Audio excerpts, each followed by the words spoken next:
All right, we're back. Well, that was kind of a sad ending to that video, wasn't it? It's like, oh, your life's horrible. The end. It's just a reality check, man. Yes. That's not how the world really is. People don't show each other signs and windows and become friends, and then they get married because they said things like hi. That's not how the world works, Doa. Snap out of it. That's how we started casting together, though.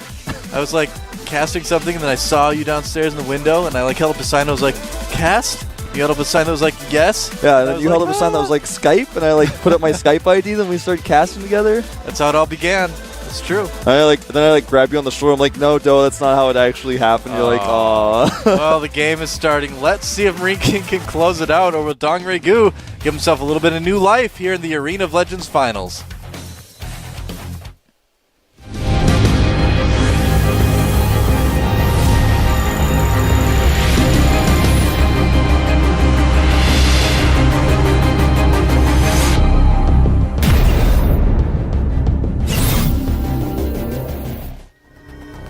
Alright guys, this could be it. If this Terran player spawning in the lower right part of DongRaeGu wins, then he will become the champion of the first ever Arena of Legends. He is MarineKing Prime.we. And up at the upper left part of the map is a Zerg player who I kind of expected to have a few more wins by this point. But right now, he is down 3-1 from the Team Complexity MVP. He is DongRaeGu. Yeah, to be honest, I would have favored DongRaeGu to win this one, and I would have actually thought that at this point he would have had more wins, but to be honest, MarineKing has just been showing that his style that he's throwing out today with a lot of heavy Hellion timing attacks that's the thing. Is just quite strong. Well, we don't really see MarineKing be such a timing-heavy player. That's the interesting thing, I think, here, is that, you know, usually MarineKing just wins by relentless aggression and just kind of out-macroing, you know, out-microing his opponent, too. But today, it's all been really crisp timings. Very different style. I don't know if DRG was really expecting to play against something like this today. You know what's interesting is that MarineKing actually has chosen not to wall off with his barracks. Oh, that is. On DongRaeGu Altar here. You're right. He has taken a gas as well. We're probably going to see Reactor Hellion expand. Most likely. This is DongRaeGu Altar using Hellions to control those 4 watchtowers in the middle. There's a hidden cave in that waterfall. Oh my goodness. You could like get in there. I wonder what mysteries lie behind the waterfall. Our observer today, man, he is just so good. He's finding all these little things. Yeah, he like knows what to check out. Wow. Gonna be wondering about that for the rest of the cast now. Yeah, man. I'm actually really curious about it. He actually has just chosen not to wall off here. Yeah. He has made the executive choice, man. The executive decision. He may make his command center when he decides to make that and fully wall it off with the command center. Reactor on the way, as well as a factory, so it will be a reactor in Hellions, unless he's gonna do something crazy, like make a lot of... He like cancels his reactor, he makes a tech up, we're like, what are you doing, MarineKing? Cancels it, makes He's like, you switched off your targeting computer, what's wrong? He's like, nothing. Nothing's wrong. Everything's fine. It's like they shot R2 anyway, I can't really use it. I was really worried about R2 when I was a kid, man, that happened. Yeah, me too, man. It's like, no, not R2. You were like more worried than C-3PO? I was. I was like, if any of my parts will help, I'll gladly donate them. I don't think your parts would help, man. I don't think so. It'd be like really terrifying to see like R2 your with liver. See like R2 with like a human arm kind of hanging out of the side. It's like, well, this is something new. We're seeing a very fast starport out here for MarineKing. Yeah. It's not usually his style. And in most cases when you see this, it means it's going to be a Marine Hellion timing attack with 1 medevac for vision and, of course, lifting. So when the Zerglings come over, it's a really common strategy on DongRaeGu Altar, because you can hide behind the mineral line and just put on aggression right there at that cliff. The FTB wants to skirt around the side here. DongRaeGu actually making a spine crawler this time, something he's avoided in the past. But these Hellions may avoid that spine crawler. Oop. Nope. Nice zoning by the Queen of DongRaeGu. Now this is something that was a little bit more popular with the Slayer's Terran players. Yes. For a while. They're kind of the ones who originated this. Oh, welcome, Zergling. Yeah. Would you like to see the base? This is actually really embarrassing. MarineKing actually did finally finish off his wall off, but he left his depot down. Yeah. Come on in. Check it out. And Now, all that DongRaeGu needs to do to hold this is to position his queens in such a place that they can defend the Hellions. And MarineKing actually is not bringing Marines with this. No, he's actually using only Hellions. So he's doing a very different variation of this push. That's the interesting thing with it, is that, like you said, only Hellions, not a lot of Marines. Not really any Marines. Yeah, absolutely none. He only has one Marine. It's back at his home, and he used it to defend off the Zerling that he so kindly led into his base. We'll have to see how successful it is. He could try to duck past the Spine Crawler again. He may use these Hellions at the natural and use the medevac in a different way and try to lift some of the Hellions into the main base to fly just over where that Overlord's hiding. Yeah, I'm pretty sure that's right. And Zerling speed just finished. Nice little scan here. He can clean up some tumors. Gets a couple of those. Anything you can do to reduce the creep is nice. Oh yeah, there you go, lifting Hellions up on the high ground. He's doing this now when the Zerlings try to surround him. You can just pick the Hellions up and then use the Hellions on the low ground to fend them off. He's actually just going to attack around here. There's so many Hellions, and MarineKing is showing that even though Blue Flame is nerfed, man, Red Flame is still pretty good. That's right, when you get a million wow. That is a lot of death coming from those Hellions of MarineKing. And killing so many Zerlings, and DongRaeGu just doesn't have an answer for this. He only has Queens, and, you know, Queens actually just don't do very well against Hellions. Yeah, he keeps having to try to reach those Spine Crawlers. More Hellions coming in from MarineKing now, and the natural can be all DongRaeGu needed to do to defend this was to kill the medevac, so I figured he would have been much more careful with his Queens in this case, but he just allowed the Hellions to be dropped, and now he's in a ton of trouble. Well, you know, MarineKing can focus down these Queens. Absolutely. And if the Zerlings try to surround, he may clean up these Hellions, but at a pretty big cost. Yeah. And in fact, he may still not even be able to finish these off. There's just so many Hellions. The micro is amazing. Look at that. Whoa. Hellions just got a little bit too low, so DongRaeGu will clean things up. He only lost 7 drones. It's not so bad, but he lost 41 Zerg. But look at this. He's about to lose some more. Yeah. And not only that, there's a Banshee coming to follow this up. Oh, man. Now, there are 2 Queens out, but it's not going to mean it's going to be easy for DongRaeGu by any stretch.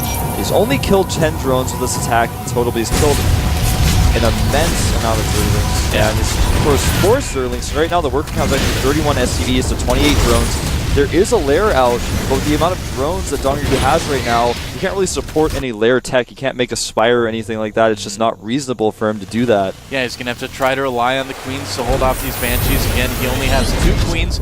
2 Queens is enough to hold off 1 Banshee, so if he can be in the right position with both his Queens, he'll be okay. If he is in the right position with both of his Queens, that means the Hellions are going to be in the other position killing drones. That's very true as well. And look at this, 4 Hellions coming up towards the natural as the Banshee goes around.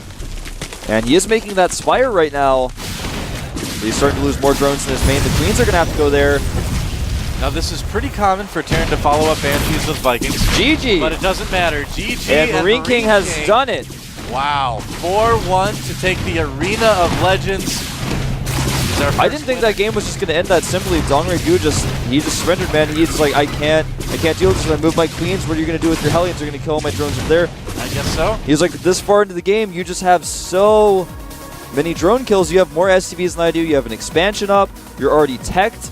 You have a starport up. What can I do? So MarineKing finding a lot of success with Hellions. Yeah, man. And you know what? DongRaeGu never made a Roach Warren. He never did. And he relied on his Queens and the Spines. And in this game for DongRaeGu, I'm really disappointed in DongRaeGu. He scouted even the starport with that Zerling, and even so, did not prepare for the medevac that was coming.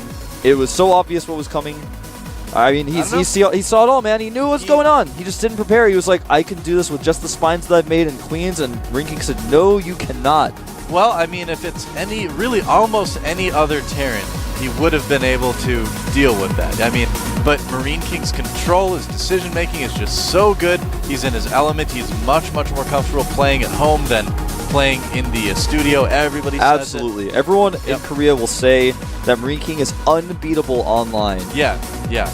You'll ask, like, some of the best players in the GSL, and they'll be, like, afraid to play against MarineKing online. Like, in the studio, they're like, yeah, I think we could do okay. He gets a little bit nervous, but online, they're like, oh, I just can't beat him. Yeah, no one can beat him online. That's what everyone says about this guy. And I think the moment in which this game was lost was actually the one where DongRaeGu allowed all 8 Hellions to be dropped in the natural. Yeah. If he saw them coming, yeah, if you put Zerglings over there, you can just pull back. But if he pulls back, you lose a few Zerglings, but your queens, he has 3 queens. His queens can hit the medevac, and then when the medevac dies, this attack ends because he can't run past the 2 to 3 spines that you have at your natural. So if you can kill the medevac, the attack ends, and he just was not on top of the ball with that. He was not there with his Zerglings. Yeah, sure, if you put your Zerglings under the Hellions will eventually kill the Zerglings, but it allows your queens to do damage to the medevac, and eventually that's like all you need to do. That's the end game. You like kill the medevac, and then like everything resets and it goes back to a normal game. But if you allow all the Hellions to get there in a mobile environment, of course he's going to kill everything if you don't have any roaches. We really need to give MarineKing some credit, though, for being able to read his opponent so well. I mean, he knew exactly what he needed to do to beat DongRaeGu. He identified his weaknesses. He exploited them. That's how you win championships. And yeah, and he did it. He did it, man. His first GSL event. He won his first GSL event. I'm really proud of him. And he's shown us some awesome Hellion timings today with just Red Flame, with the majority of those, even Blue Flame in the game previously. So obviously we're going to have Code A coming up here tomorrow. It's going to be Gumiho versus Curious and Oz versus Sage, a TVZ and a PvP. So make sure you tune into that. Yeah, either way, it's not going to be a mirror match Code A finals. That will be cool. Yeah. I like it. Any possibility of matchups, really. Yeah, and out of those players, I mean, any one of those 4 could advance. You never know. Well, with Protoss, no matter what. So, that's right. There's a definite possibility for a Protoss player to get into Code S. There's very few Protosses left up in the top of the food chain, but one of these guys might make it. Well, the Protoss in Code A right now, I think in a lot of ways are superior to the Protoss in Code S. So I think in the next month or two, we're going to see a lot of kind of switching between Code S and Code A as far as the Protoss players go. I wouldn't say that they're superior necessarily, but I would say is that they're much more... They're trying much harder to innovate right now. That's what I would say about these guys. Yeah, they're not just relying on the old strategies that aren't working anymore. And we'll see if these guys can make it. I mean, these guys have done really well in Code A, but when they go up to Code S, I think that they might actually struggle so much because the Code S Terrans are so much better than the Terrans that they fought in Code A. That's true. The Terrans in Code S are actually, and everyone makes jokes about it just being like GOMTV and things like that, but these Terrans are actually the most elite StarCraft players in the world right now. So anyways, guys, remember to tell your friends about the premium service. Tell your friends to go watch this. Anyone who hasn't seen this tournament, tell them, hey, if you want some more StarCraft content, get the premium service for Arena of Legends and watch it. You can follow GOMTV on Twitter at GOMTV. You can follow me at EpicStarWolf. You can follow Doa at GhostToDoa. Remember to check out the mobile site, m.gomtv.net. You can watch live there on your iPhone or your iPad as well. Yeah, dudes. So again, thanks for watching. This has been the first Arena of Legends. Definitely tweet us if you liked it. I liked it. I liked it, man. It was really fun. Well, that's going to wrap it up for us. Stay tuned tomorrow for Code A. Thanks again for watching, guys. This was the Arena of Legends with Doa and Wolf. Have a great night.